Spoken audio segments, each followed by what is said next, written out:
Friends, good morning to all of you. Welcome to IEIT smart learn. आज मैं आपको class 10th Hindi का subjective complete कराने जा रही हूँ। इससे पहले के वीडियो में मैंने आपको 1 से लेके 5 चैप्टर तक का सब्जेक्टिव कंप्लीट करा दी थी और ये 6 से लेके 12 तक है। तो वीडियो को स्टार्ट करते हैं। इससे पहले अगर अभी तक आप हमारे चैनल को सब्सक्राइब नहीं किए हैं तो हमारे चैनल को सब्सक्राइब कर लें। चैप्टर का नाम है 6 का बहादुर। पहला क्वेश्चन है, बहादुर के चले जाने पर सबको पछतावा क्यों होता है? आंसर है, बहादुर ईमानदार, मेहनती और स्वाभिमानी लड़का था जो लेखक के घर में काम करता था। बहादुर पर जब चोरी का इल्ज़ाम लगाया गया तो वह घर छोड़कर चला गया। बहादुर जैसा नौकर मिलना नामुमकिन था, इसलिए सबको पछतावा हो रहा था। अगला सवाल है, अपने शब्दों में पहली बार दिखे बहादुर का वर्णन करें। उत्तर है, बहादुर एक गोरा लड़का था। उसका कद ठिगना था और मुंह चिपटा था। वह अपनी आँखों को मटका रहा था। उसने सफ़ेद निकर, सफ़ेद कमीज और भूरे रंग का पुराना जूता पहने हुए था। उसके गले में स्काउट की तरह एक रुमाल बंधा था। पहली बार बहादुर ऐसा ही दिख रहा था। अगला सवाल है, किन कारणों से बहादुर ने एक दिन लेखक का घर छोड़ दिया? उत्तर है, लेखक के घर में पूरी ईमानदारी और मेहनत से काम करने के बावजूद भी लेखक का पुत्र उसे पीटता था। मालकिन भी उसे पीटती थी। लेकिन जब बहादुर पर झूठ का, चोरी का आरोप लगा तो वह सहन नहीं कर सका और लेखक का घर छोड़कर चला गया। आपका अगला सवाल है, बहादुर के आने से लेखक के घर और परिवार के सदस्यों पर क्या प्रभाव पड़ा? उत्तर है, बहादुर के आने से लेखक के घर और परिवार के लोगों का काम कम गया। लेखक का घर साफ सुथरा रहने लगा। लेखक की पत्नी निर्मला की तबीयत सुधर गई। घर के लोग कोई भी काम नहीं करते थे, सारा काम बहादुर करता था।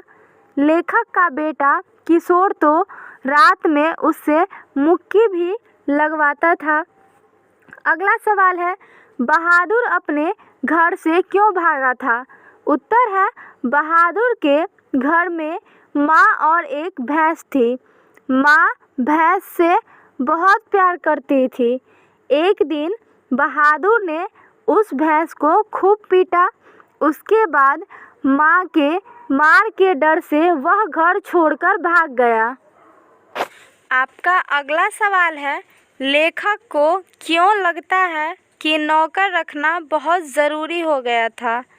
उत्तर है, लेखक के सभी भाइयों एवं रिश्तेदारों के यहाँ नौकर थे, लेकिन लेखक के यहाँ कोई नौकर नहीं था। जब बहन की शादी में लेखक घर गया तो वहाँ नौकरों का सुख का मज़ा लिया। लेखक की दोनों भाभियाँ रानी की तरह जीती थी। लेखक की पत्नी निर्मला को सुबह शाम काम करना पड़ता था। निर्मला के बार बार कहने पर लेखक को नौकर रखना ज़रूरी लगा। आपका अगला सवाल है, बहादुर का चरित्र चित्रण करें। उत्तर है, बहादुर कहानी का नायक है। बहादुर का उम्र 13-14 साल है। वह गोरा और ठिगना कद का है। बहादुर अपनी माँ के डर से नेपाल से भाग जाता है। उसे नौकर के रूप में लेखक के यहाँ काम मिल जाता है। वह पूरी ईमानदारी और मेहनत से काम करता है वह मालकिन की सेहत का पूरा ख्याल रखता है। उसे लेखक के घर में मार भी खानी पड़ती थी, लेकिन फिर भी वह ईमानदारी से काम करता था। लेकिन जब उस पर चोरी का आरोप लगाया गया तो वह लेखक का घर छोड़कर चला गया। इससे पता चलता है कि बहादुर ईमानदार, मेहनती और स्वाभिमानी था। आपका अगला चैप्टर का नाम है परंपरा का मूल्यांकन। पहला सवाल है, लेखक ने नया सिकंदर किसे कहा है और क्यों? उत्तर है, लेखक ने नया सिकंदर उन्हें कहा है जो भारत के साहित्य, धर्म, संस्कृति, प्राकृतिक परंपरा और राजनैतिक इतिहास से अनजान है। अगला सवाल है, परंपरा ज्ञान किनके लिए आवश्यक है और क्यों? उत्तर है, जो लोग साहित्य में युग परिवर्तन चाहते हैं, जो लकीर के फकीर नहीं हैं और जो बेकार के रीति रिवाज को छोड़कर क्रांतिकारी साहित्य की रचना करना चाहते हैं, उनके लिए परंपरा का ज्ञान जरूरी है। परंपरा ज्ञान से नई दृष्टिकोण विकसित होती है और बदलाव लाने वाले साहित्य का जन्म होता है। आपका अगला सवाल है, राजनीतिक मूल्यों से साहित्य के मूल्य अधिक अस्थायी कैसे होते हैं? उत्तर है, राजनीतिक मूल्य अस्थायी होते हैं क्योंकि इसका संबंध भौतिक जगत से होता है। समय के साथ इसमें बदलाव होता है। साहित्यिक मूल्य अस्थायी होते हैं, जैसे शेक्सपियर, मिल्टन और शोली साहित्य के कारण आज भी जाने जाते हैं। अगला चैप्टर का नाम है, जीत जीत मैं निरखत हूँ। सवाल है, बिरजू महाराज के गुरु कौन थे? संक्षिप्त परिचय दे। उत्तर है, बिरजू महाराज के गुरु उनके पिता थे। बिरजू महाराज के पिताजी जहाँ भी जाते थे, बिरजू महाराज को साथ ले जाते थे और बिरजू महाराज नाचते थे तथा उनके पिताजी तबला बजाते थे। बिरजू महाराज के पिता विख्यात नर्तक थे। 22 वर्षों तक रामपुर के नवाब के यहाँ काम किए। 54 वर्षों की उम्र में लू लगने से उनकी मृत्यु हो गई। अगला सवाल है, बिरजू महाराज का अपने शागिर्दों के बारे में क्या राय है? उत्तर है, अपने शागिर्दों के बारे में बिरजू महाराज की राय है कि विदेशी शिष्यों में वैज्ञानिक उन्नति हो रही है। तीरथ प्रताप और प्रदीप ने अच्छा काम किया है। शाश्वती और दुर्गा भी तरक्की की राह पर है। बिरजू महाराज के अनुसार नृत्य एक साधना है जिसे पूरे तन मन से किया जाता है। अगला सवाल है, बिरजू महाराज अपना सबसे बड़ा जज अपनी माँ को क्यों मानते थे? उत्तर है, बिरजू महाराज अपना सबसे बड़ा जज अपनी माँ को मानते थे क्योंकि उनकी माँ कथक नर्तक के कुल से है, जो अपने स्मृतियों में कथन नृत्य को रख रखी है। बच्चों को वो नृत्य का अभ्यास भी कराती थी। गड़बड़ी होने पर बाबूजी की तस्वीर दिखाकर हौसला बढ़ाती थी। अगला सवाल है, बिरजू महाराज कौन कौन से वाद्य बजाते थे? उत्तर है बिरजू महाराज महान नर्तक थे। उनका प्रोग्राम देश के अनेक जगहों पर हुआ। उन्होंने विदेशों में भी नाम कमाया। बिरजू महाराज सितार, तबला, हारमोनियम, गिटार, सरोद, बांसुरी आदि वाद्य यंत्र बजाते थे। अगला सवाल है बिरजू महाराज के जीवन में सबसे दुखद समय कब आया? इससे संबंधित प्रसंग का वर्णन करें। उत्तर है जब बिरजू महाराज के पिताजी का मृत्यु हुआ तो वह समय सबसे दुखद था, क्योंकि उनका उम्र 9.5 साल था। घर की हालत इतनी खराब थी कि उनका 10वां न हो सका।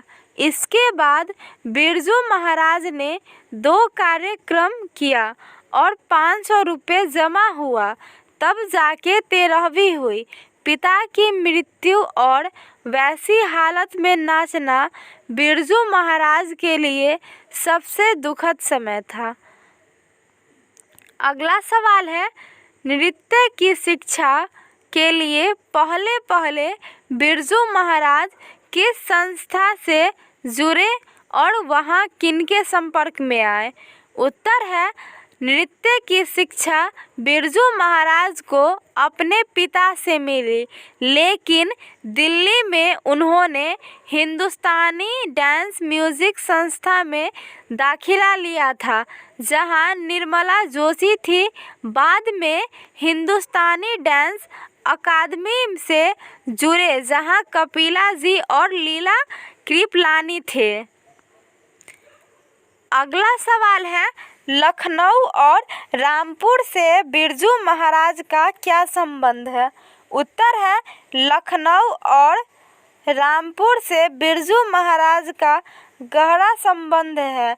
लखनऊ में बिरजू महाराज का जन्म हुआ था और रामपुर में उनकी बहनों का। अपने पिता के साथ वे हमेशा रामपुर नृत्य करने के लिए जाते थे। अगला चैप्टर का नाम है आविन्यो। पहला सवाल है अशोक वाजपेयी को नदी तट पर बैठे क्या अनुभव होता है?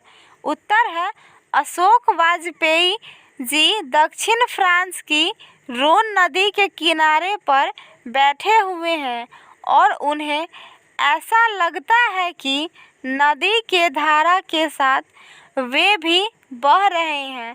शीतल और स्वच्छ जल को देखकर कवि अपने आप को उसी के जैसा समझते हैं। अगला सवाल है किसके पास तटस्थ रह पाना संभव नहीं हो पाता है, क्यों?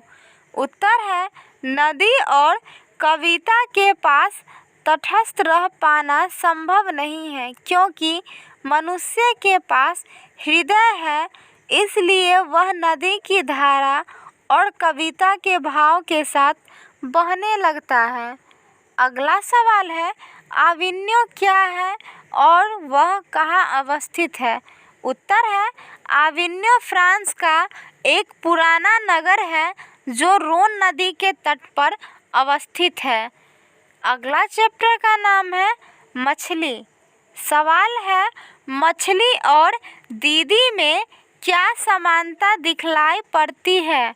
उत्तर है मछली और दीदी में बहुत समानता दिखलाई देती है। मछली जल में रहती है, दीदी घर में। मछली झोले में तड़पती है, दीदी घर में छटपटाती है। मछली पानी से निकलने पर पिटती है और दीदी घर में पिता से पिटती है। न मछली अपने मन की बात किसी से कह सकती है और न दीदी। अगला सवाल है मछली को छूते हुए संतू क्यों हिचक रहा है? उत्तर है संतू अभी बच्चा है, उसे नहीं पता है कि मछली काटती नहीं है।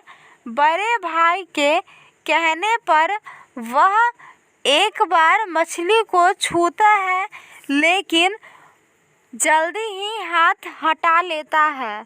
उसके मन में डर बना हुआ है। अगला सवाल है, संतु मछली लेकर क्यों भागा? उत्तर है, संतु मछली को लेकर भाग जाता है क्योंकि वह नहीं चाहता है कि मछली को काटा जाए। वह मछली को बचाना चाहता है, लेकिन भग्गू मछली को ले लेता है और उसे पटक पटक कर मार देता है और फिर काटता है। अगला सवाल है, महानगर की नाली क्षण भर के लिए भर गई, फिर बिल्कुल खाली हो गई।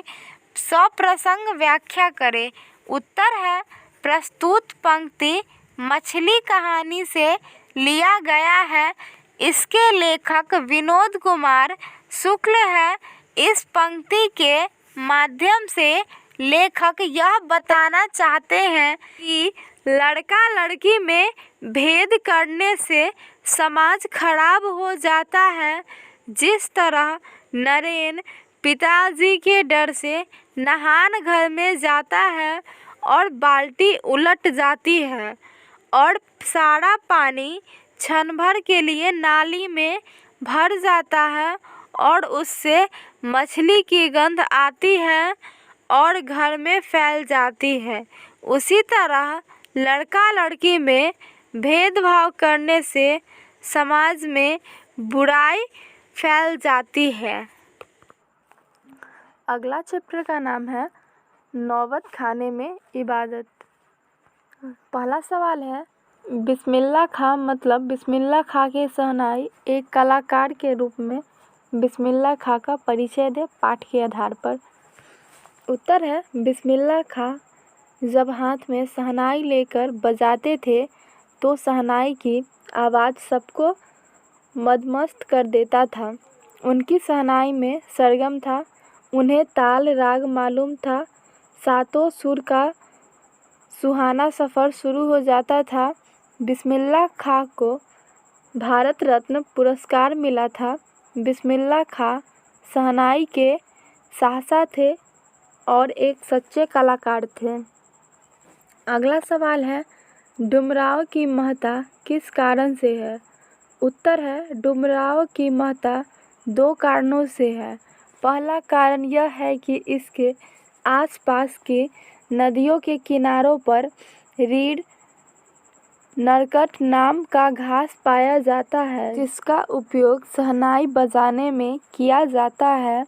दूसरा कारण यह है कि बिस्मिल्लाह खां के परदादा उस्ताद सलार हुसैन डुमराव के निवासी हैं और इनके खानदान के लोग शहनाई बजाते थे। अगला चैप्टर का नाम है शिक्षा। आपका अगला सवाल है, शिक्षा का ध्येय गांधी जी क्या मानते थे और क्यों? दूसरा सवाल है, गांधी जी के अनुसार शिक्षा का जरूरी अंग क्या होना चाहिए? उत्तर है, गांधी जी शिक्षा का मूल ध्येय चरित्र निर्माण मानते थे। वे मानते थे कि किताबी ज्ञान तो जीविका उपार्जन का एक माध्यम है। गांधी जी चरित्र निर्माण पर जोर देते थे। उनका मानना था कि आज़ादी के बाद ऐसे चरित्रवान लोग ही समाज का काम संभालेंगे और देश उन्नति करेगा। अगला सवाल है, गांधी जी किस तरह के सामंजस्य, यहाँ पे सामंजस्य नहीं सामंजस्य होगा, गांधी जी किस तरह के सामंजस्य को भारत के लिए बेहतर मानते हैं और क्यों? आंसर है, गांधी जी प्राकृतिक सामंजस्य को स्थापित करना चाहते थे।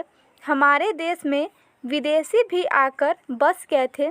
हमारी संस्कृति उनसे अलग थी और बेहतर थी, इसलिए वे अपनी संस्कृति में विदेशी संस्कृति नहीं देखना चाहते थे। वे प्राकृतिक सामंजस्य को बेहतर मानते थे।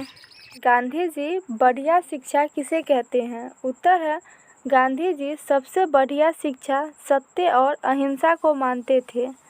उनका मानना था कि बच्चों अक्षर ज्ञान से पहले औपचारिक ज्ञान देना चाहिए ताकि उन्हें सत्य का ज्ञान हो सके और वे असत्य को सत्य से, घृणा को प्रेम से, हिंसा को अहिंसा से जीत सके।